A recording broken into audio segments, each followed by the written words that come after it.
Hey everyone. Thank you for joining us on this special episode of Rally the Creed, episode 4. This is going to be the ones that came before's Pride Month discussion for Assassin's Creed. And in this episode, I am joined by a close friend of mine, Ollie Carter, and somebody that a lot of y'all may recognize from the Assassin's Creed community, Louise Chase, also known as the Nerdy Archer. Her team currently now is Scholars of the Creed, but she also runs the Rookery Archive. But anyways, I am Michael Smith. I am the network lead for the ones that came before, and my personal ties to Pride Month. I myself came out last year as asexual. I use he, him pronouns. And while I do note on my personal accounts that I am asexual, I don't really speak about it too much because it's just part of me. I'm not letting it drive anything myself. But if y'all want to go ahead and introduce yourselves, Ollie.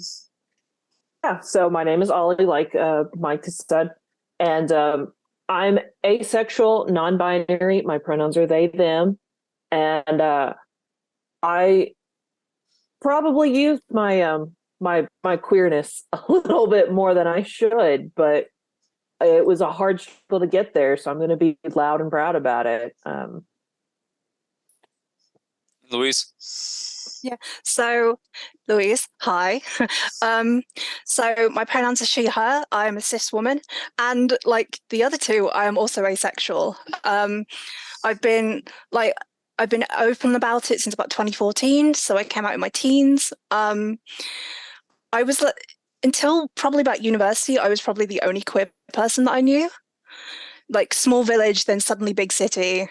So I am quite open about it, like it's in quite a lot of my bios, but it also influences a lot of my study.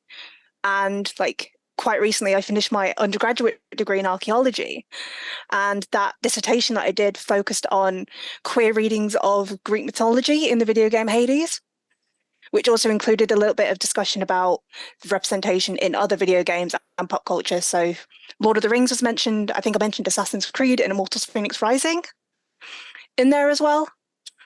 So yeah, it's talked about a lot in this household.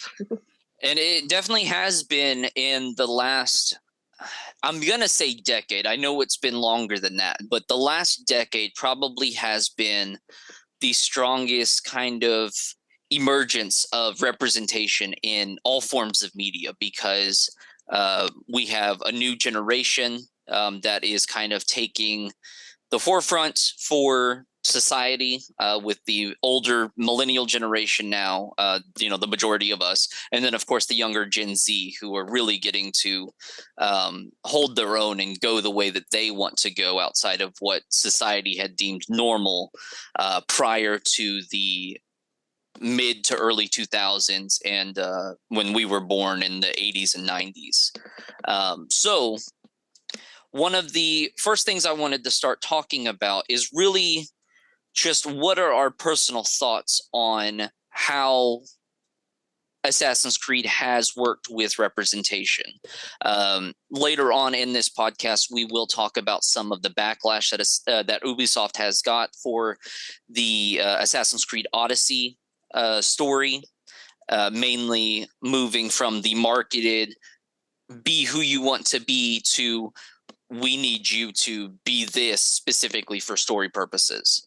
But Louise, how do you feel about representation in the Assassin's Creed universe specifically? I feel like it's a really mixed bag.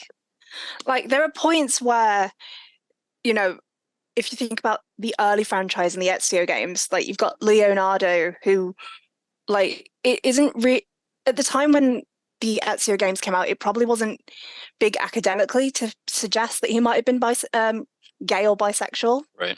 And it's implied in one of the I think it's one of the Brotherhood missions, where it's like a throwaway line where he's like, I think it's once you finish all of Leonardo's missions, Hmm. that he sits there and he says something Like about women provide a little distraction or something, isn't Right. it? Right. yeah, and then Yeah. Ezio just kind of blinks and goes, "What?" And like that's the whole thing of Yeah, Leonardo being gay is basically just to confuse Ezio.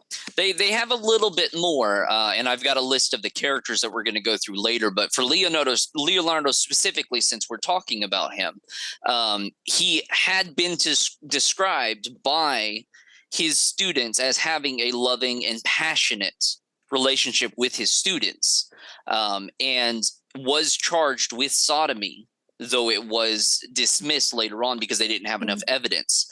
But it's most clear with his relationship with his last apprentice that we get to work with in both Brotherhood and in the Brotherhood of Venice board game, Salai, his youngest apprentice, who he did have a some form of personal and most likely romantic relationship with in the series. Though in the historical aspect of Leonardo, there's not much to say either way.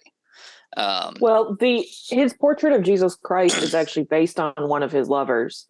So one of the most famous Jesus Christ portraits out there is based on a gay man, and I absolutely love that. Yeah. Probably Yeah. going to get some backlash on that, but it's true. And so there's a lot of stuff in history where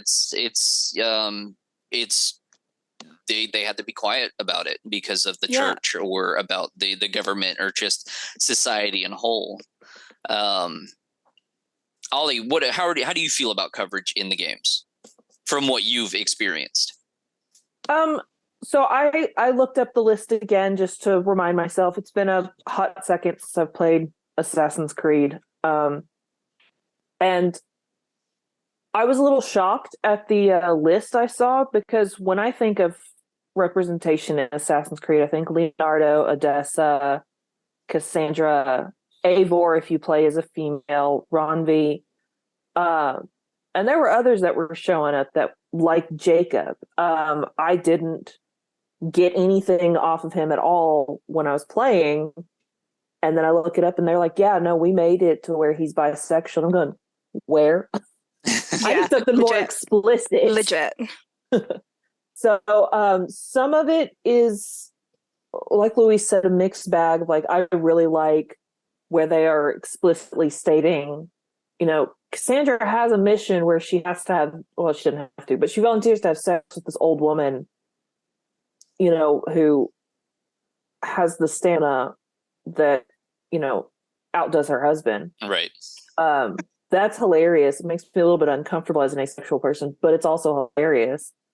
But then others like Jacob and Leonardo's throwaway line, like, no, I need something a little bit more than that. Right. Yeah.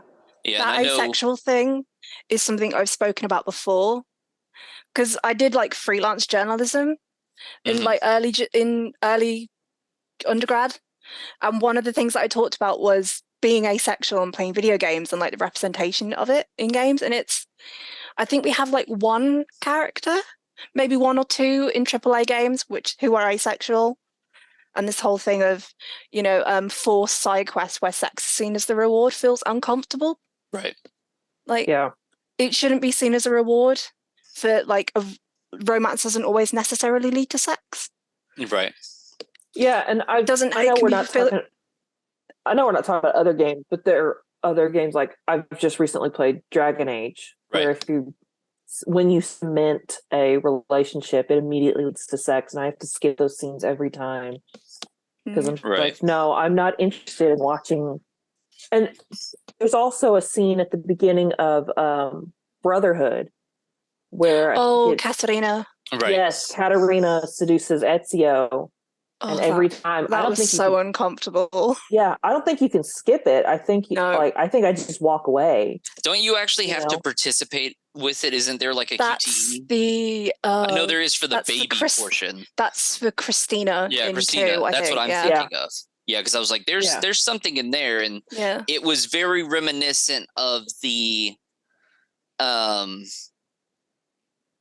My first thought goes to the hot coffee mod for Grand Theft Auto San Andreas, which wasn't actually something that was easily publicly available, um, but that game itself was way over what any game had done previously, where it actually moved into an actual mini game for it. But I know for I myself remember hearing about it. personally, I do identify as asexual, but I do still have, I do still have if I'm saying this right, cisgendered attractions. So like I can respect that somebody, I will find a woman pretty. I will find, I will find women more attractive than men most of the time, though I am perfectly comfortable with myself. And like, I'm a big fan of George Clooney. He's a very handsome man, don't get me wrong. But in these games, especially with Odyssey, I had played it before I had came out and didn't find anything to be personally bothersome to me because it's a game. And for me, it's specifically like that. I have a stronger feeling when it comes to watching film because they will go further into and you'll see, full actual scenes, which isn't something we often see in video games. And when we do, we'll have scenes like The Witcher or Mass Effect, where they will get into the build up to the actual act and then the screen will cut or the camera will pan or something like that. We're not sitting there watching a 3-minute scene of, animated characters doing things. So I've never myself have hit that kind of, this is getting kind of weird for me. There is a scene in The Witcher the Wild Hunt DLC. I don't remember which one. It may have been Blood and Wine, where you get together with an old flame and you as Geralt do have sex in a boat. And that is another one where I have to walk away because you can't skip it. Right. And of course, I've already committed myself to personally Yennefer at this point. Right. And Yennefer's writing notes and Geralt's over here having sex in a boat. And I'm like, morally conflicted, asexually conflicted, just like, okay, everything else about the DLC was great, but I'm out. I'm not doing this. Some of the early God of War games are really bad for that too. Oh yeah. Like I've only played them recently and holy, okay. And when you played them, did you play the remasters or the originals, like the PS2 ones? The ones that are available on the PS subscription. So okay. I don't know if they're the remastered. Because I know, I want to say that they changed some aspects to the nudity and stuff in the original God of War when they moved over to the remasters, where it wasn't so like in your face. But at least I believe that's right. It was still quite a bit, even big. If it was the remastered. And but it was interesting that you brought up the thing about playing AC2. AC Brotherhood before you came out, because I came out around the time that Syndicate was released. It was around the time that I joined the fan base between like that E3 era.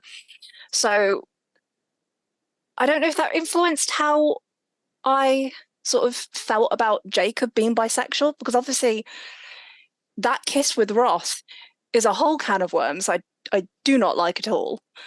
But right. It's not it's like I came out, I see you. I came out 2010, so it'd be around the time I think 2 came out, but I didn't play the games until Black Flag. So by the time Black Flag came out, I was very securely out and everything, and going back to play from the beginning, I don't think I actually noticed a lot of representation at the time, and I actually don't know the did you say Roth? Like, yeah, Max Roth. Yeah. Okay, I don't think I finished a quest that ended in a kiss, or because I don't remember that at all. Yeah, it would have been in Syndicate. Yes, yeah. Yes. Okay, the bit where he dies in Syndicate. Spoiler alert, but yeah, I I'm starting to feel like I haven't finished the games. I know I haven't finished the DLCs because I haven't even like gotten them all. Right. But I've played the main games a few times and don't remember that. I'm wondering if I finished the games at all now. Yeah, I'm still a little bit behind. My knowledge for Unity and Syndicate are at almost absolute zero, outside of stuff I've learned in the tie-in novels and stuff like that. But I'm getting there. It's just I'm playing my stuff in order and forcing myself to kind of stay in line outside of newer pieces that are being released, like Kate Hartfield's books for the Engine of They're History, so good. which is actually one of the biggest forms of representation, in my opinion, for the series. And the two books that has been about to be released, because the second book technically isn't out until next month. The Magus Conspiracy and the the Resurrection plots, both have openly represented characters. We have, for instance, one of the leads, Pierrette Arnand, who is a equestrian acrobat that we meet in the first book and get to follow as an older version of herself in the sequel. And she had open relationships throughout her journeys across Europe, and her circus troupe has a plethora of representation, from married couples to non-binary members of the group, and relationships between main characters and supporting characters, and even characters that they meet along the way from other properties like AC Syndicate. It's just it's a very colorful world without specifically relying on that. And I know in my conversations with Kate, when she is deciding on how to provide that representation to a book, because she is very big on providing representation, she will look for things in history that lean towards that thought process, specifically for the character that she has as a non-binary from the Aurora troupe that Pierrette is part of. She found a historical document that was like a little piece of paper where a performer had presented themselves as neither man nor woman, and she was like, I'm using that, and now it's a character. I love that. Book. And she writes it so naturally as well. It's just, especially when it's presented in like the Magus Conspiracy, right? It's just the line. It's like, oh yeah, Pierrette's bisexual. It's just her. Yeah, like, and it's nothing. It's nothing world blowing. It's like, oh my god, we're gonna make this her entire personality. No, she is an assassin who just happens to be bisexual, who has had past relationships with men and women. Yeah, and even in the sequel, when she thinks about relationships, and how she thinks about what would it be like to sit down and have a family and stuff like that. It's a moment where you get to see that inner thought process for her, but it's not anything that's drawing her or fueling her to continue doing her work. Now I feel like I need to catch up and read the books. Yeah, they're really good. There's some really good ones. I started reading the Assassin's Creed books with Ezio, and I am a very picky person when it comes to details within books, because in the video game, Ezio has a scar on his lip. That is something that's very important to his character design and to Desmond's character design. They're very, very similar looking. But in the first book, the scar's not on his lip, it's on his forehead. Oh. And the author keeps referencing to the fact that it's on his forehead. And that really, really bothered me, because I was going, you have a physical image right here of this character. And the very first fight scene where you get the scar on your lip, brother, I can't remember his name right now, makes a whole deal of taking you to the doctor to introduce you to the medicine within the game. Right. And it's on his lip. And that's something that I guess increases his aesthetic, attractiveness. Sure. And then in the book, it's like, no, it's on his forehead. Yeah. No. You But it have is. game one makes- job.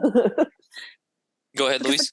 because the game makes a thing of it being like, you must help him. His face is his only asset. Right. Like, Yeah. you can hide it with hair. If it's on your lip, it's going to be a lot more noticeable and suave and be like, oh, Right. sexy man, And hello. it's very noticeable in the other two Ezio games when he starts growing his beard out, especially in Yeah. Revelations when he's older and he's got this like bald spot, where the scar is. Right.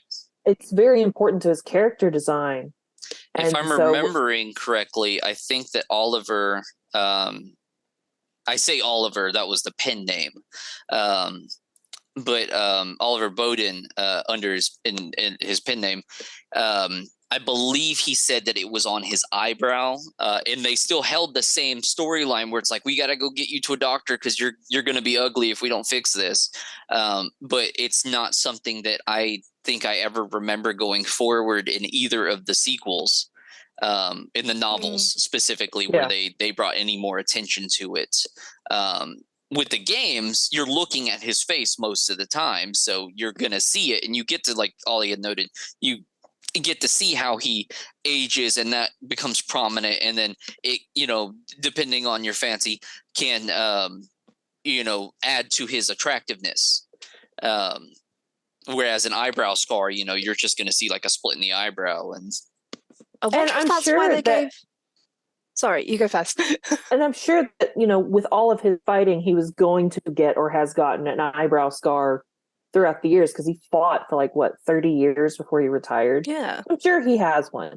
But the Yes. fact that it's a lip scar is extremely important. An eyebrow scar coming later is just part of the trade, right. Because that's got me thinking, I wonder if that's why Jacob has two. Because Jacob has the eyebrow on and the one through his cheek stubble Mhm. on the opposite side. Mhm.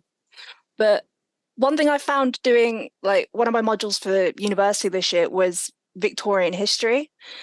And one of the things that apparently is seen as quite sexy in the Victorian era was dueling scars. Mhm. So if they were on, I think it was the right profile of the face, so I think it's your left-hand side, they were seen as attractive and more attractive to, potentially other people. So That makes I sense. I wonder if that's the same, and you can tell me if I'm wrong, for women, because Jacob had the scars, but Evie doesn't. no. Right? She's completely scarlet, even though she does the exact same work. Exact as same work. Jacob. And she had the first mission you play as Evie involves escaping a collapsing underground laboratory where she's crawling under rubble. She's getting, I'm trying not to swear, but getting the hell beaten out of her. Right. She falls into water. She's probably bruised and bloody. And I'm trying not to say it feels like a double standard because we see Cassandra and Eivor in later games get a little bit bloodied up, but the women just have to be pretty. Yeah, and I mean, with Cassandra, she's introduced with scars. Yeah, she's introduced getting her nose broken pretty much. And she's a mercenary before you even start the game. And so when she's beating up those other two dudes, she's got the scars on her arms and on her back, I believe. And Eivor has all those scars as well because she too was warrior before you start the game. But Evie, who we see, like you said, getting the crap beat out of her throughout the rest of the game, she's as flawless as a porcelain doll. And no, if she's going to beat the crap out of somebody, I want to see the scars too. And Evie doesn't feel like the person to me who would care whether or not she's got scars or not. Yeah, especially look at her brother. Come on, it's part of the job. Well, I think with Jacob too, he's more haphazard about what he does. So he's willing to kind of go that extra step and maybe not think about what he's doing, and in turn is probably getting a few little scars and stuff, where Evie has, in my opinion, from what I've read about her, is always methodical about what she's doing. Yeah, she's very much the planner. He's very much the it's going down, I'm just going to react on the fly, make decisions on my feet. kind of complete opposites. Which makes them such compelling characters when you're playing them. Yeah. Because when you're playing as Cassandra or Demos, they are the exact same when you play either way. So I really enjoy when you're playing as Jacob and Evie. I mean, it's the same missions, it's the same storyline, but they are completely different in how they fight and their whole thought process throughout the game. Let's go ahead and go down the list of the characters with queer leanings that I had recorded from my research prior to this podcast. Not everybody is represented on this list, mainly for timing, but also because if I put everybody from Assassin's Creed Odyssey and even from Assassin's Creed Valhalla, it would be a very lengthy list. But the first name that had came up from my research via a user obese ninja 7 on the r/Assassin's Creed subreddit, as well as the list that you can find on Assassin's Creed Wiki's website for queer characters. The first one that came up was Abul Naqad, which is the Merchant King of Damascus in the very first game. He was the heavyset character with the turban and the vest that had the very lavish parties where, spoilers for those who haven't played the original game, ends up poisoning his entire party. But based off of his mannerisms, his dress, the lifestyle that he leads, and the way that he treats his guards in kind of a stroking of the cheek, it can be inferred that he is homosexual, or at least leads that lifestyle. We've already spoken. Oh, go ahead. I always took that as more of a power trip than anything. I did as well. Yeah, and trying to frame that as like being gay or queer in some way almost villainizes it. Well, Yeah, one of the other feels points, like it's playing on stereotypes. Yeah, well, one of the just other a little points about the villainization that you had just mentioned is that when he speaks to his people, he talks about how he is an abomination to God, or in God's eyes, which that was another point, which I should have mentioned, and I forgot to type down here, but he sees himself as an abomination to God, and at that point in time, that would be a key. That could be a good piece of evidence to back up the inferred, he may be homosexual. It's not anything that's been written as like a canon thing, but it's something that based off of his wording and then just that entire event and the way that he carries himself, especially with his guards, it is possible. But I completely agree. It can be considered villainizing the community with that kind of thought process. Just because he lives a lavish lifestyle and all this stuff doesn't mean that he's homosexual. But it was a piece that kept coming up in the various lists I read, that it's possible. We've already talked about Leonardo da Vinci, but of course he was next on my list for AC Brotherhood and AC2. Mary Read came up mainly because of her dressing as a male, specifically so that she could be a pirate. And we see this as well with Anne Bonny, but we know that Anne Bonny had a relationship with Jack Rackham in the game, and I believe also in the historical sense. I can't remember specifically, but for Mary, she does become pregnant in the story, but nothing on her actual identity is discussed. And the subreddit I was reading had noted that it could be taken as some form of gender fluid or even a trans identity, because she had to pose as James Kidd for a while. And that may have just been something she was comfortable with.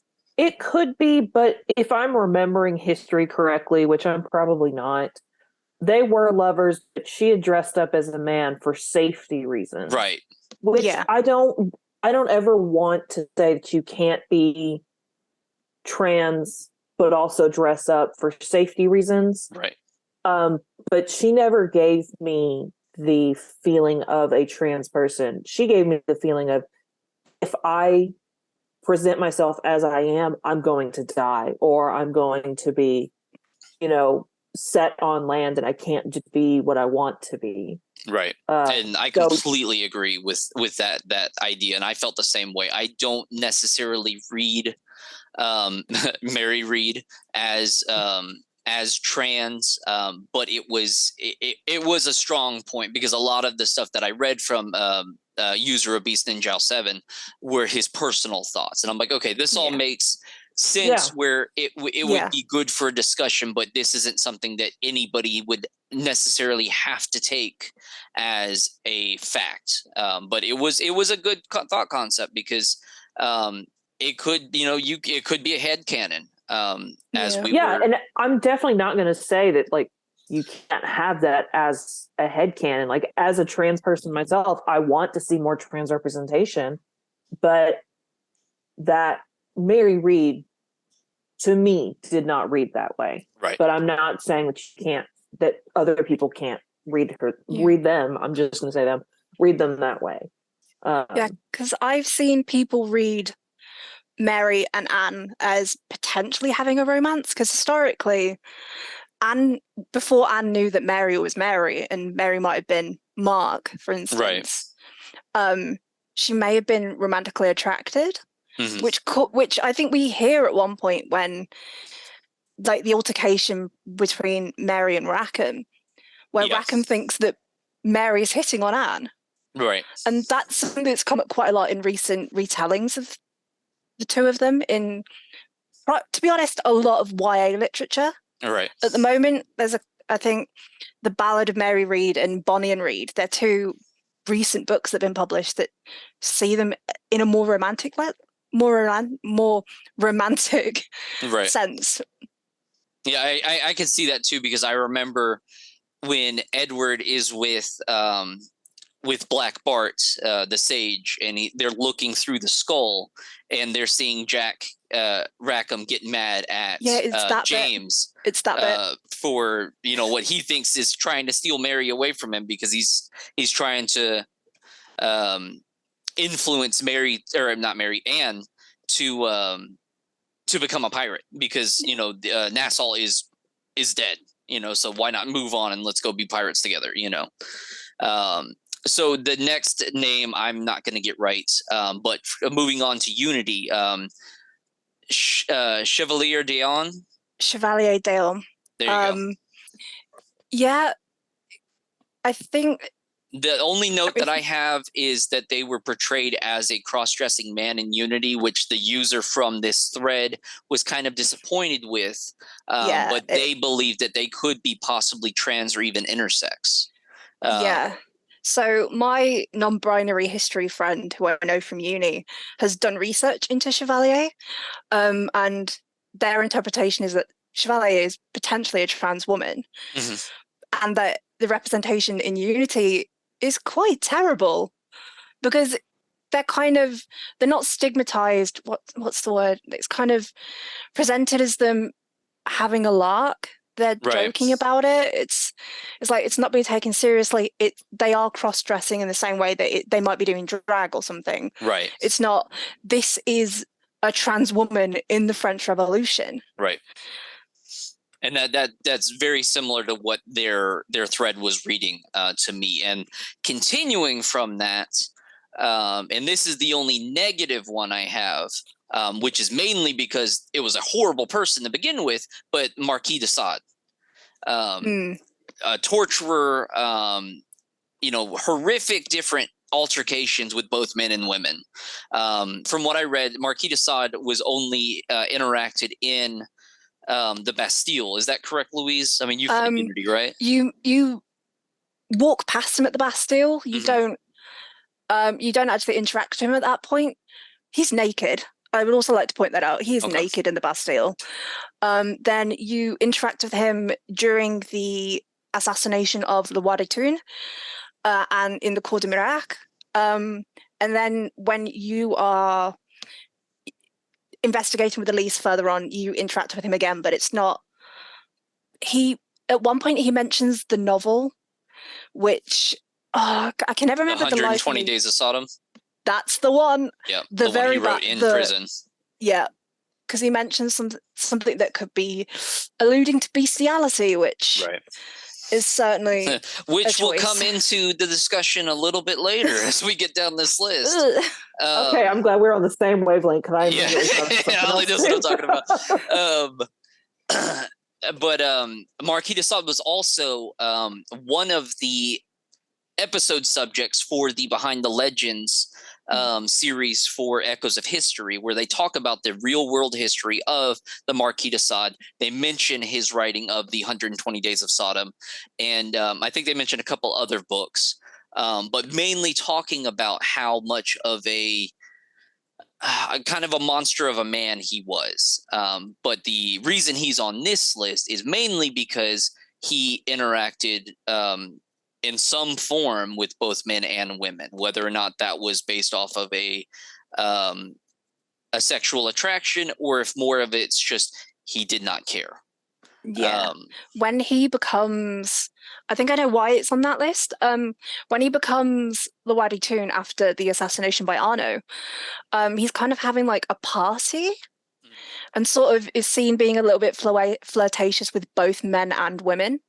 But it's sort of in the background of the shot, like caressing a cheek just before the camera cuts and the scene changes. It's not really explicit. Right. And then Jacob is next, of course, which we've talked about. His relationship with Maxwell Roth has been confirmed by the writers, making him at least bisexual. But we know that he has a granddaughter down the line in the form of Lydia. So he had some kind of relationship at some point to continue his lineage. And also in Syndicate is Ned Weinert, if I'm saying that last name correctly, a transgender businessman and thief who transitioned from Neda to Ned, and I think permanently took that change when they left the United States for London. Another character that had come up. Again, my knowledge of them isn't so great. Is there anything about Ned that we should know, Louise, that you can think about? Well, it's never really discussed in game. It's just that it's part of their database entry. Right. I really dislike that it dead names him. Like, it's probably on the list, but Azar in the Wrath of the Druids DLC, I can't remember if they're gender fluid or they're also trans, but they are not dead named in their database entry, in the way that Ned is, and I really dislike that. I think they were gender fluid because I vaguely I haven't finished. I couldn't remember exactly. And I've got Azar on here as well. Yeah. So but moving, Ned is dead named, which I feel like they're trying for representation. Victorian trans gents existed, but come on. Yeah. And then of course we get into, I would say, the biggest representation, which is Odyssey. As the protagonist, not speaking specifically about canonical, but playing as either Cassandra or Alexios, you have the freedom of romancing any character that you choose to, that is an option to romance in the game. And I know that I, as Cassandra, had slept with almost every single person she can get her hands on, except for maybe one or two that I felt like, this doesn't feel... this doesn't feel like any reason to do it. Felt weird. Right. That was the only one I didn't do, I think. I think I may have flirted with Aspasia, but oh no, I did. I remember I had her sleep with her afterwards, and I was just like, why not? I'm done with the game. Let's just do it. When I played, I was very excited about the fact that if you flirted with somebody, you didn't immediately go to bed with them. Right. So when I play Odyssey, the only person that I had Cassandra sleep with was the old lady on the mission. Right. Everybody, I've never committed to a relationship in that game because I found the option so nice. And I was just like, there's no forced relationship. I'm not doing it. I don't think I ever play, because I've played Cassandra. I tried playing Alexios and I didn't like him. But I've always played Cassandra as not committing to anything. because it's so nice to me. And of course, we come to the person that I describe as the Captain Jack Harkness of Odyssey, Alcibiades. And oh God. one of the best quotes in the game, there's another goat. So, of course, if it has legs, Alcibiades is going to sleep with it. And while he does get married later to Iris in the story, specifically for the two of them to con each other, he is definitely the most open character that the series has ever had. And I think he's a pretty good reflection on what ancient Greece was actually like. Yeah, because I agree with there's that. there's a lot of history that ancient Greece was a lot more queer than what our history books are trying to tell us, Right. especially American history books. And so he's the embodiment of that culture that we sorely don't get. Right. Although the goat throws me off every time. I know it's coming. And when I play every single time when that goat comes out that room, I'm like, okay. But yeah, it's kind of like ancient Greece was gay. Deal with it. Yeah. But from research that I did for my dissertation, because I talked a lot about the way that Achilles and Patroclus was seen as maybe a romantic or like a gay sexual relationship. Quite a lot of the thing of being a mentor to someone, particularly in like Athens and Sparta and stuff like that, is men having sexual relationships with men, and it wasn't seen as disgraceful. It was more, if you're an old, you are bottoming for the term, then that's seen as being a bit weird. Like you're supposed, as you get older, you're supposed to be the more dominant one in the relationship or something. Yeah, and there's really good.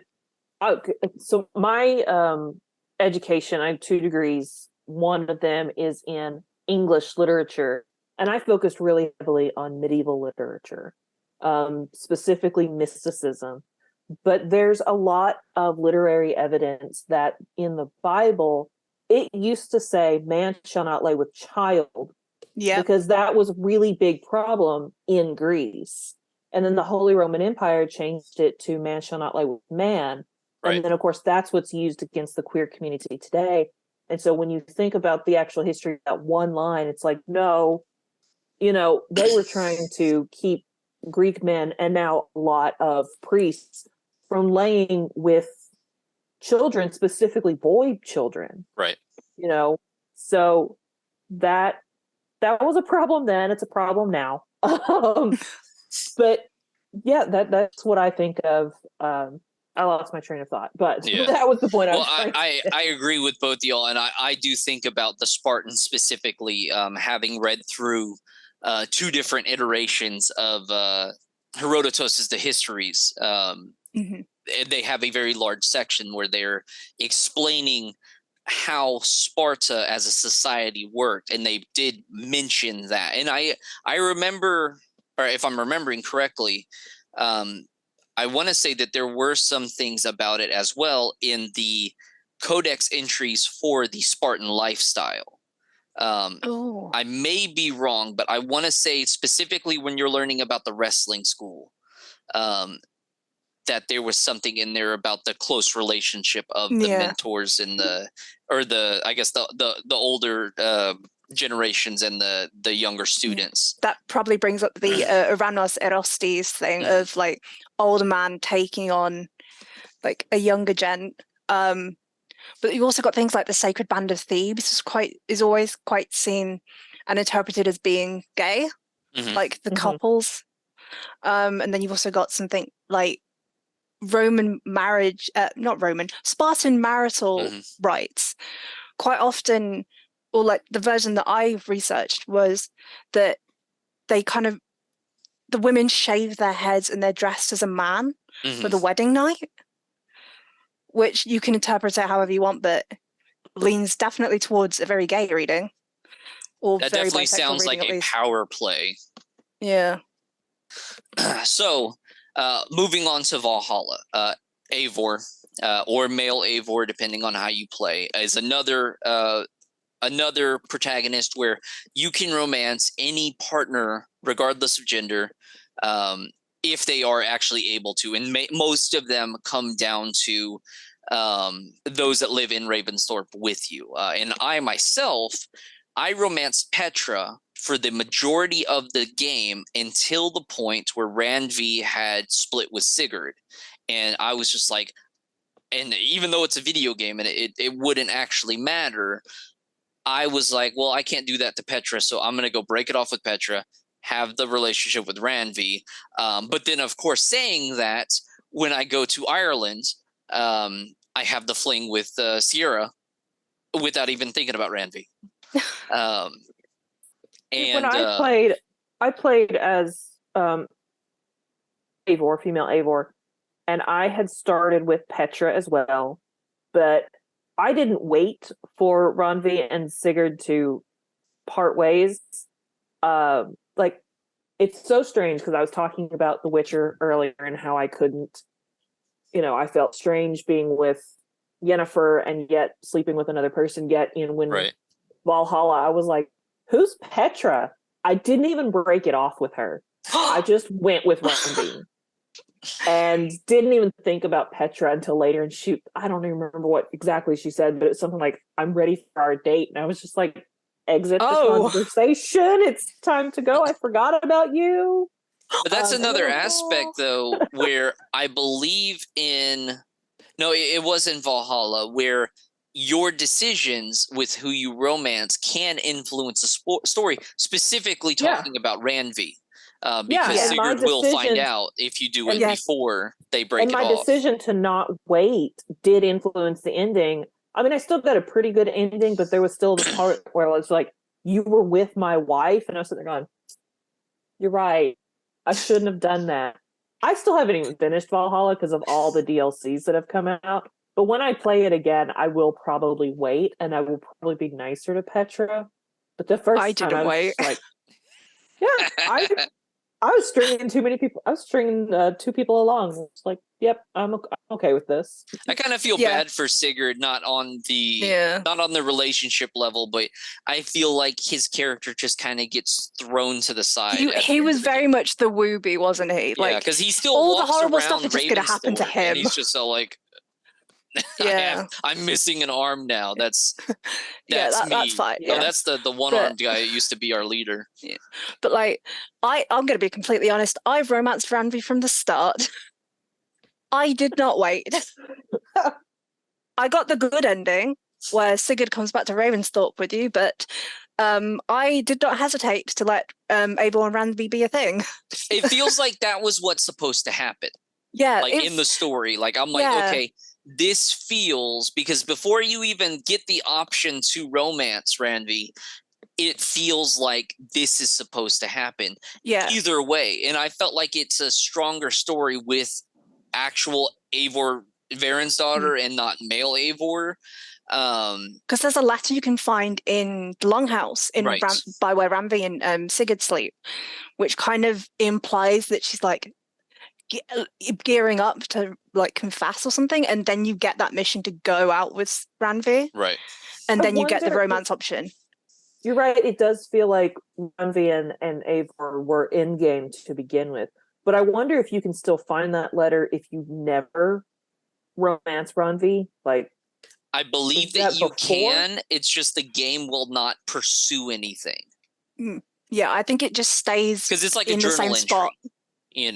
Because if you look at it from the face value, Randvi is pretty much having to run the village by herself while Sigurd is out trying to be a god, and Eivor is out trying to unite all of England, so they're going to have their thoughts, but who do they ever see? They see Eivor. They don't see Sigurd. He's never there. And when he is there, he's already at that point mentally where he has become obsessed and cannot focus on anything else except for what he believes he's supposed to be, which is a sage. So if I was Randvi, I would feel the same way, where it's like, I've got somebody who isn't taking care of me, but this person is at least a shoulder. Yeah. I mean, I'm gonna come over here. Yeah. And also, Possibly. so this just popped into my head. So you can take Petra to bed. Petra or Eivor is in the longhouse in an open room, and Randvi sleeps by herself at the other end of the longhouse Right. in a closed room. And yet, whenever you take somebody to Eivor's bed, it's like, how much is Randvi hearing? Like, Randvi can probably hear that Eivor, I'm Yeah. assuming, is a That's fantastic a person morning in bed. after conversation that's going to be really awkward over breakfast. Yeah, so I don't know how much that influences Randvi of like listening in and going, she sounds pretty great. I think I'm going to be with her, because Sigurd probably wasn't that great. That I thought of that whenever I had taken I think it was Petra, to bed, and then was like, yeah, I'm pretty great. And Randvi's just standing over at the other end of the longhouse, like, wait, there's another person in here. Oops. Let's see. Okay, and then Wrath of the Druids, we meet is it Azar or Azar?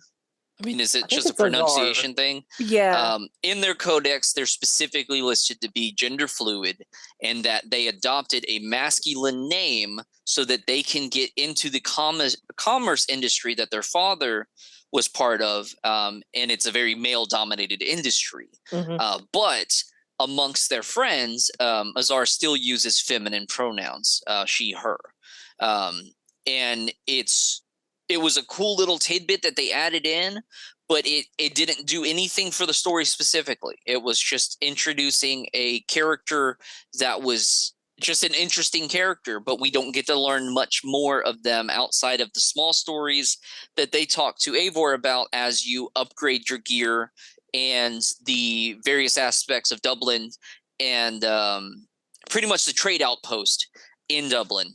But they were, from what I had remembered prior to this conversation, the first like official gender fluid character, especially because they hard coded it into their codex. And I really would have liked more. I know that they were presenting as masculine probably for safety and financial reasons, but I still would have liked more, especially like if they do use or more feminine with their friends. Like, I felt like they and Eivor became friends over the time. So I would have really appreciated maybe just even a cut scene of like, hey, come be my friend, and seeing Azar as, their true self at home at dinner or something. Sure. I wanted a little bit more. Yeah. It's like, I really appreciate that they did like an actual gender fluid character. Yeah. But one of the things that I kept seeing in the run up to Valhalla's release was people, like, because we didn't know back then why we got the gender option at the beginning. A lot of people that I saw, including me, read it as Abel potentially being gender fluid. Okay. Because that's this thing with Loki in the myths. Right. That, he can Loki can present as both male and female in the myths. Like there's a whole he was the mother of Sleipnir thing. But that would have been a thing that I really would have liked to have seen. It was like, or that to have been the canonical reason. I mean, I think you can, if I'm remembering correctly, you can change Eivor's gender at any time. Right. Like, if you wanted to present Eivor as gender fluid, you could do it manually. Yeah, you could. And the fact that if you set it up at the beginning as like the computer can choose and it's predominantly female, and then you go to Valhalla and you have that dream, you turn male because you're Javi now. That kind of says to me a little bit that like Eivor's soul is a bit more gender fluid because they embody a male presenting god, so it that's kind of what that said to me. Of course, I played Eivor female all the way through. So when I got to Javi was female, which was a little strange, but I didn't change it. I probably will my next go run, so that I don't know it. But playing Javi as female was just a little bit strange to me. But if I play it as Javi male and Eivor female, that definitely seems more of a, like a gender fluid, or I don't want to say two-spirit because it's not my culture, but of something of a similar, thought. Yeah, I remember playing as Eivor male, not that far into the game, and then I had finally saw something. I think maybe it was the comic, because the prequel comic had come out, and I started Valhalla late.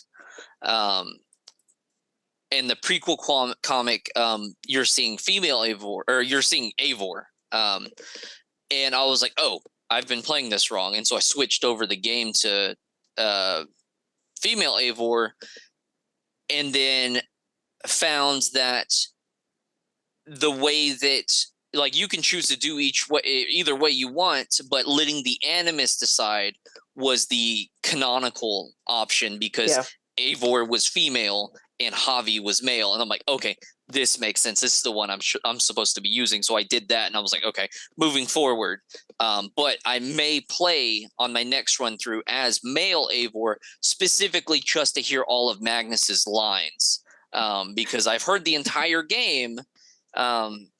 And I don't remember her name, the voice actress for Eivor, but I would love to see the other half, and I think I'll do the same thing for Odyssey as well, with the swapping Cassandra and Alexios. There really weren't any differences between Cassandra and Alexios. The only real thing I noted was how the actors had portrayed their lines, because to me, Cassandra had a little bit more empathy, a little bit more emotion, and Alexios was just angry the whole time. Right. Even as the good guy, he was just angry the entire time, and I did not like playing him for that reason. Yeah, I preferred playing Cassandra.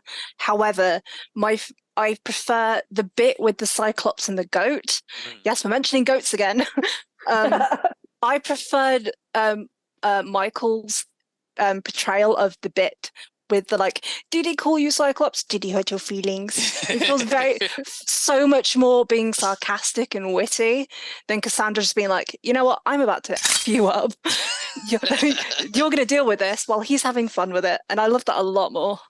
So, continuing from Azar and Wrath of the Druids, the next one that I had on my list is a character that we first learned of from the original games, but seems to be most prominent in Initiates, which was Harlan Cunningham, and then his partner, is it Aaron's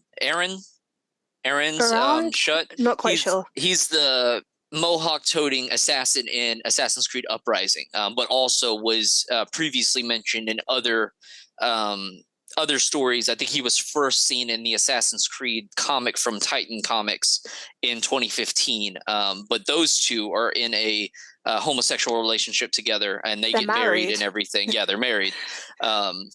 So that was another form of representation. No main facts on the two. It was just going through the list. They both were, especially with our end being one of the poster characters for the series in the comics. I wanted to mention them. And then, of course, we've already talked about her, but Purette from Engine of History, having her various romances across Europe, is just one of the most recent characters that we've had some form of representation from in there. And like I said earlier, there are so many different characters that are not on this list because it is a very sizable list, both in the historical nature, or I guess the actual historical aspect of the characters in real world personas, as well as the side characters that we have from across the series. And I would probably say that from what I've played so far, I feel like Akibiale is probably the best representation because it feels like the most true to form character without there being any are they not, is this canon, is this not canon kind of thing. It's just, this is a very well written character, great supporting character, and their orientation is something that is a very full-bodied aspect of who they are. You know, it's not played for a laugh. It's not played for any kind of forced inclusion.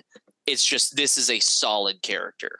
What about y'all? What would y'all say is your best, in your mind, who would you say is the best form of representation in the series? I don't know if Alcibiades is the best. I mean, he's a very, very good character, and I love that he kind of pines after Socrates, but it's always the goat that gets me. Right. Because there's always the people who are like, if you're gay, you have sex with animals. I don't know where that pipeline came from. And I kind of am on the fence with Alcibiades because I keep hearing that pipeline. Mm-hmm. And I don't want to have a character who helps influence that idea. Right. But he is a really great character and a very good representation of what Greece was like. I think my favorite is Cassandra, right. Just because you get the choice, and whatever you decide, she's very confident and comfortable with that decision. There's no hesitation. There's no, romancing Odessa feels natural. Right. Romancing, other characters, even though I never committed to a relationship, I right. still flirted with people. It was always a very confident, very, it felt natural. Kind of yes, It was very natural to me. And I personally couldn't see anything where somebody who is not accepting couldn't like pick a point and be like, this is why, people are wrong. Because I know there are a bunch of gamers. There are a bunch of gamers who try to pick points to, shut down the woke agenda in games.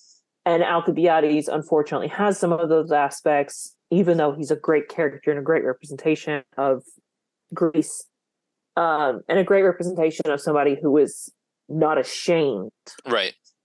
of who they are. But I think Cassandra has a more positive impact on the community. I hope that makes sense. No, it does. It makes perfect sense. What about you, Louise? Because I really like the point that you brought up about Cassandra, because I know a lot of queer people and a lot of queer people who studied history who were brought into the franchise, especially through Odyssey, because you could play as a queer person, because you could be gay or bisexual or whatever. And they really, really appreciated that and appreciated the fact you could have a choice. But like just going back through, like even like the transmedia, all the small bits about the franchise, the thing that keeps coming back to me is they could do better.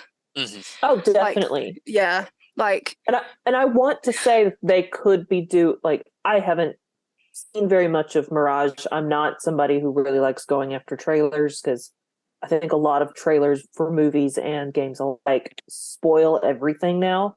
So I see a teaser trailer, I'm like, I'm aware that Mirage is coming out. Okay, I'm done. Okay. But I think Mirage in the time era and the location it's going to be in is not going to be an Assassin's game that will have that representation. So I think we have to wait another game. If the Assassin's Creed games even continue, because I've heard there's a lot of trouble right now with fans like not really wanting to play them anymore. If the Assassin's games continue, I think it'll be another couple games before we get good representation back. I think Hexe is going to be a good point for representation. We're talking 16th century or 17th century German witch trials. I think that'll be a good spot there, especially because of if they end up running a female lead for the witch trials. Please. Especially with, covens and stuff like that. I think that could be a good space where we could see our first like openly labeled and marketed character, whether the character is identifies as lesbian or bisexual or something like that, I think that could be the first like opportunity that we have, because I don't really see it happening so much in China, or not China, in Red in Jade. Japan. But yeah, in Jade as well, because it's more of an avatar based game. You're going to make your character, you're part of the Qing Dynasty army. I think it's going to be more about the historical aspect and less on the option of choice. But because it is kind of I'm looking at it almost as like an MMO. Maybe there will be the freedom of you getting to live your life and have your assassin the way you want them to be. But I don't really see it being a priority, or especially because it's a mobile game that's being built with Tencent in China. I don't see that marketing well for them over there. But Haksei, I think, could be good. I could see us seeing a character in some form in Mirage, because the queer community didn't just begin at a certain date. They've always been we've there. always been here. Yeah. It's just But yeah. From what I've seen so far in the Mirage trailers that I've scrubbed through for articles that we're releasing on the site, nobody in particular is reading or has had anything in the form of a relationship, and I don't think there's going to be any form of relationship at all in Mirage. I think unless it's with like his canonical wife, right? Because we know from Valhalla that he had a wife and like at least a son who died. Right. But I don't think. But I don't even know if we're going to get that unless they do something at like the end of the game, because we're talking 20 years prior to Valhalla. And he's just starting out as an assassin, but we do have his new his friend from when he was a thief. I'm blanking on her name right now. They just introduced her in the latest trailer. Nehal or Nihal. There could be something there between the two of them, possibly, because they showed a couple different scenes where they were together, conversing. Her arguing with him about his joining the Brotherhood, and who is she to tell you who to kill? That's not the exact words, but arguing with Basim about his connection with Roshan. But also there's a scene of him getting her out of Baghdad on horseback. I don't know if it's to protect her or if it's because it's a pre-assassin, joining the Brotherhood, or what it is, but there's a relationship there of friendship, at least, that could possibly be something more. Have they actually given Basim's wife's name before? No, I don't think they've named his son either. That could possibly have been her. But then again, knowing who his avatar is and the fact that he is like the embodiment of Loki, which was what I was going to point. It could be that it's just him talking about Loki. They've done this before though with a character. Like, I'm going to talk about Jacob. Let's be honest. Yeah, go ahead. Because like bisexual character, first playable confirmed queer character. Right. All we're given is an argument on Twitter, and then something that said, not Twitter, Tumblr, right, and then one sentence of Jacob Fry is bisexual, the end. We're never given a name for like the mother of his son. We're also never given his son's name, like Lydia's father's name. Mm-hmm. So some people confused Nelly in the Jack the Ripper DLC as maybe like an on again off again relationship, which I didn't agree with. Like, when you can protect someone and not. When they confirmed that he was bisexual, did they confirm that he has a wife, or did they just say he's bisexual? By the way, Lydia's his granddaughter. It's in the database entry that it's his granddaughter. Right. Is that he has a son? I think it's in the database entry for Jack the Ripper that he has a son that's Lydia's dad. Right. But and there's so no. My thought with that is that, he ran a gang of basically street rats. Right. If he was in a relationship with a man, let's say, he could have adopted a son, and that's how we have Lydia. And I know we're about to talk about headcanons, but now that we've talked about him being bisexual, that's mine. Yeah. I'm taking that as my canon now. But, yeah, like one of the things that I really wish that Syndicate had done, as much as Syndicate is like my baby, my favorite game, the game that got me into doing archaeology as a degree, of studying history, of being a fan of Assassin's Creed. Right. I wish they had done something more with it. Like, whether it was just because Evie had her romance arc, Right. like whether or not Evie was supposed to be just the sole protagonist and Jacob was added later is a whole other discussion. But I really wish that they'd done something with that, whether that is just maybe like idle comments of Evie teasing him about having a crush on one of the Rooks, or something in maybe the Jack the Ripper thing where it references him knowing someone like Oscar Wilde, who was in London at the time, or like someone of that literary world who were gay or bisexual, who he would have known, especially living in that area of London. And Oscar Wilde's actually on the wiki's list of queer characters. And I think specifically with Jacob, there's still a lot of opportunity that they could delve into that in a story, because both of the characters are still active in some points during the Engine of History. You know, like specifically we see Evie, or we read Evie multiple times interacting with Pierrette and Simeon in the story, and you really get to see what's happened to Evie, and she just mentions, yeah, Jacob's off doing this, that, or the other, you know? So there's still plenty of cases where they could possibly expand through the Assassin's Creed Chronicles, which is the, I guess, organizational title for transmedia that is about a previously created character, and this is just additional story for them.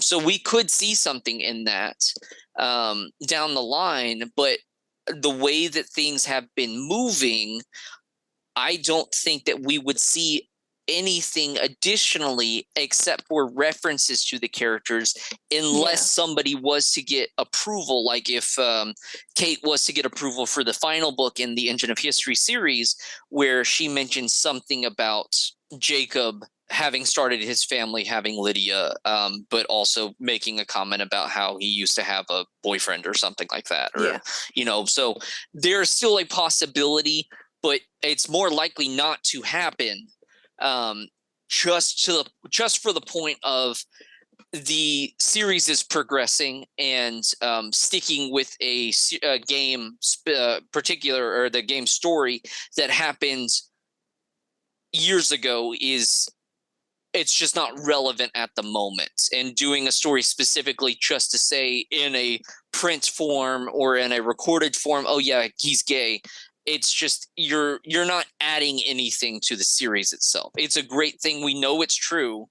And you can write all of your headcanons and fan fictions that you want to about it, and make that your Assassin's Creed universe, and that's perfectly fine, because I'm sure a lot of people would agree with various different stories and say, I love this idea, I'm taking that myself.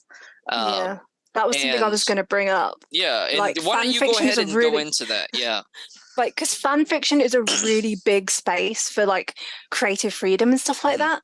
So even just looking on one website, on Archive of Our Own, which like if you look through the Assassin's Creed all media tags and go through relationships, 8 out of the top 10 most common are queer, or they're like queer headcanons, they're same-sex relationships.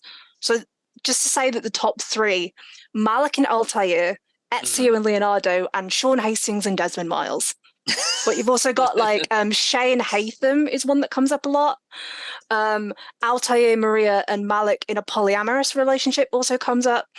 I've also seen things where Claudia has been interpreted as a lesbian, because I've seen the Claudia one quite a bit, and I do actually like that one, mainly because they never show her as anything other than really an accountant, Yeah.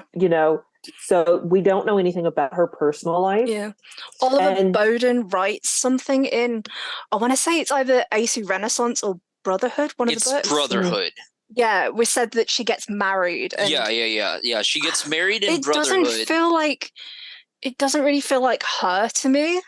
I feel like she's either, like, my personal headcanon for her is either she is a lesbian or she's aromantic asexual and like prefer, like, I don't want to use the term married to her work, but she takes pride in her work and that is what she focuses on. Well, she's been doing that work since she was 14. So I think some of it is the fact that that's almost all she's ever known. But I don't want to say that that's why she wouldn't get married or why she would be aro ace is because because she could be a lesbian and asexual. Because yes. Well, I can definitely see the lesbian aspect because she did run the brothel for the longest time, but after that, canonically, she was sent to Rome to run the Roman Brotherhood. Yeah. In the Brotherhood of Venice video game or board game, she runs the Roman Brotherhood specifically, at least until the point that Ezio shows up to take over. Well, that's also mentioned in Revelations when he's writing letters to her and stuff in the database, I think, or at least in one of the letters, mentions that she is a master assassin in Rome. Right. So she's definitely badass and doing her own thing over there. Yeah. But I wanted to go back to the Altair and Malik one because I've seen that one so much on Tumblr and TikTok as well. Yeah, it is the most popular pairing for any Assassin's Creed fanfic on AO3. I find that so funny because that's some sort of like enemies to lovers trope going on. Except they still, in a lot of the things I see, they still hate each other. I don't really understand that one. Maybe it's just it's a hate-love relationship thing. Yeah. Yes. And I'm like, I don't really understand that one simply because of how I've seen it portrayed is like they still don't like each other, but they're in a relationship. I can see it because I watch a lot of action movies. I enjoy them. Yeah. And there's so many times where it's like you see these two macho, muscular guys that are like face to face, and it's like just kiss each other. So it's the Achilles Patroclus thing. Right. Like you've got two blokes who know each other very, very well, who are brothers in arms. Joke about Malik not residing. Right. And it's just like. They can be brothers in arms, and then what happens behind tent doors happens behind tent doors. Yep. It's like one of my personal headcanons is that Evie is also asexual. Like she can also she's also with Henry and stuff like that, but she's also asexual because she's never confirmed of having children. Like she married Henry, but so that doesn't mean anything actually happened. Yeah, you can be happily married to someone of the same or opposite or any gender and be asexual. Yeah, and I think this brings me to a thought that I had been thinking about because another argument had come up recently between Declan, who hosts the Let's Talk Assassin's Creed podcast, had online with another person about religion being about assassins following any particular religion. And I think the same thing comes down with sexuality and stuff, where it's like it's great to, in my personal opinion, it's great to have options to portray yourself in that character. And I love learning more about individual characters. But for me, on the bottom line, when it comes to the story of the game, anything outside of what the game is portraying to move forward, mainly whatever the conflict is of the game, is all that personally matters to me. I've loved interactions that characters have had. I have personal favorites with relationships. Like I love the Eivor Randvi. I will probably always choose Petra because I love Petra as a character, even though she doesn't really have much of a character outside of a few mission sets. And the relationship, especially after reading the novel for Black Flag, that Edward has with Mary.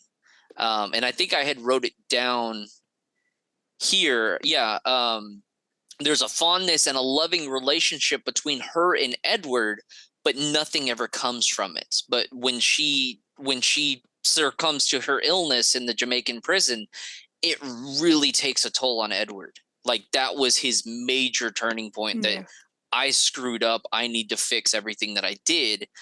And that relationship, or that romance, as far as you want to take the term, on top of Altair's romance with Maria, Arno and Elise, characters in books that I can't say because it would spoil things. Engine of History. There's all of these romances that are great for the character, and they do influence the story somewhat. But I love the representation for the games, but I really take it on a case-by-case basis for the game. Mirage, I'm not expecting anything. Yeah. I'm here for Basim. I want to know his origin story. I personally could care less about relationships. Yeah. And at the same time, romance doesn't necessarily have to be romantic. Right. Like, love can be platonic too. Like, some of the best, they think about like the most popular male pairings in literature. You've got Frodo and Sam, Gimli and Legolas. You've got ones that can be interpreted as romantic, but like they're the romances. brother in arms they're just as good. And this kind of thing of not being allowed to have male characters depend on other male characters in such a way, kind of, to me, borders on toxic masculinity a little bit. This idea of you can't love someone unless you love them, no homo bro kind of thing. Right. Like, let people platonically love each other and let men hug. Come on. Right. Like, queer platonic relationships exist. Right. Yeah. And, let guys hug. I'm also really into comics, specifically Batman and Superman. Right. And Batman and Superman hug each other a lot because they are brothers. They say in so many different comics, we are brothers. Right. We are family. And they hug each other. And I've seen people flip out because, like, Batman wouldn't do that, blah, blah, blah. And I'm like, are you serious? Batman has like 10 children that he regularly hugs. He is an emotionally starved, repressed man who hugs people because he cares about them. And that's how he shows that he cares about them. And there was another where Superman was hugging his son John, and people were freaking out because that's not how a man hugs his son. That's how a woman hugs her infant. And I was like, this is a man who has not seen his son in like a year. Let him hug his son. Right. And that was a father-son relationship, so yeah, there's definitely a bunch of toxic masculinity going on when it comes to male friendships. That's a whole other can of worms, especially today being Father's Day, is the father-son relationship in Assassin's Creed. We could do an entire podcast just on that. Maybe we will in the future, but so wrapping up, let's go ahead. Final thoughts. What do you want to see going forward for representation? We'll start with Ollie.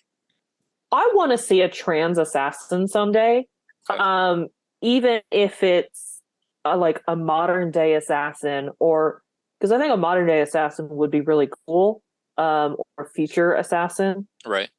But that's like almost jumping the shark type. Anyway, I would like to see a trans assassin at some point, and I would really like it if you could choose like which way you go. Right. So if you want to be male to female or female to male or trans non-binary like myself, right.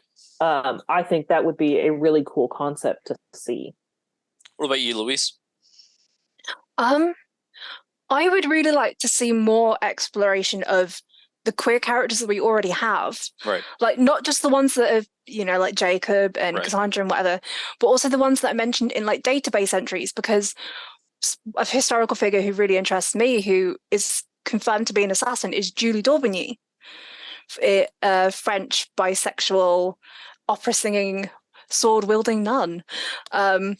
She is amazing. I would like to see like more about her stories. Like instead of us getting more content about new people, perhaps we could also develop the stuff that we already have, whether that's, you know, doing something similar to what happened at AC15 with the Sure. artists being brought in every week, Mm-hmm. get some of the fan base to write short stories or do an anthology. Like I think it was the Eagle Zine that came out during the pandemic that was fan created, Right. that had both artwork and creative writing pieces in it. Something like that created by the community or with community input would be quite nice. It gets a whole legal thing. Like I know fan fiction is like quite a legal grey area, Right. quite difficult. But it would be nice if like they could commission writers or fans or something like that to put their voices into it. Mm-hmm. Yeah, I think for me it is a similar aspect because I think about the character Neve from Sword of the White Horse, and I don't remember specifically which way she leaned, but I felt like she had a very kind of queer-driven attitude, and I would love to see that more in just kind of having a strong feminine protagonist in some form of media. Um, Probably more in the trans media because I feel like the books do better with the story than the games do because the games are going to focus on the mechanics and stuff like that.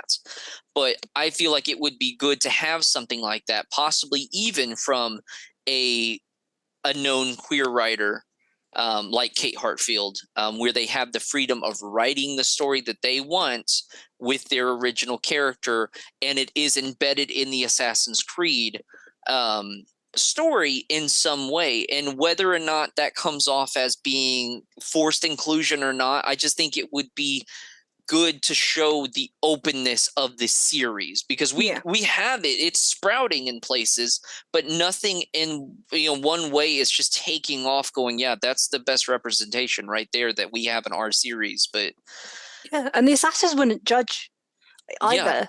Yeah. Like they meet Ned, he's trans. Okay, so what business do you want to do? What Right. have you called us here for? Like it's not an issue for them. So why would that be a problem? Yeah. All right, so I think this was a great conversation, and I should have said it at the beginning of the recording. But Happy Pride to everybody that is under that umbrella that celebrates.